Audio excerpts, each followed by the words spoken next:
नमस्ते, प्रणाम।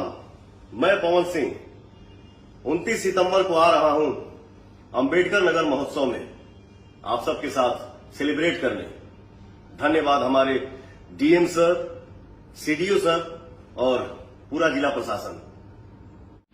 तो जैसा कि दोस्त आपने अभी अभी पावर स्टार पवन सिंह के खुद मुख से सुना कि पावर स्टार पवन भैया बोले हैं कि मैं आ रहा हूँ अंबेडकर नगर महोत्सव में।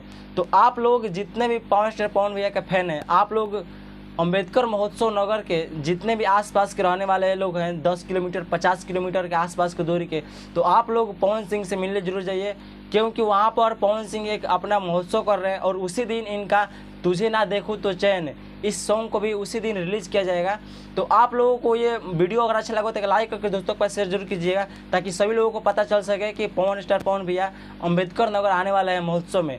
तो चलिए दोस्त, आज की वीडियो कहीं पॉइंट करते हैं, अगले वीडियो साथ फिर मिलते हैं। तब तक के लिए बेस्ट आप लोग, tata bye bye, take care, धन्यवाद।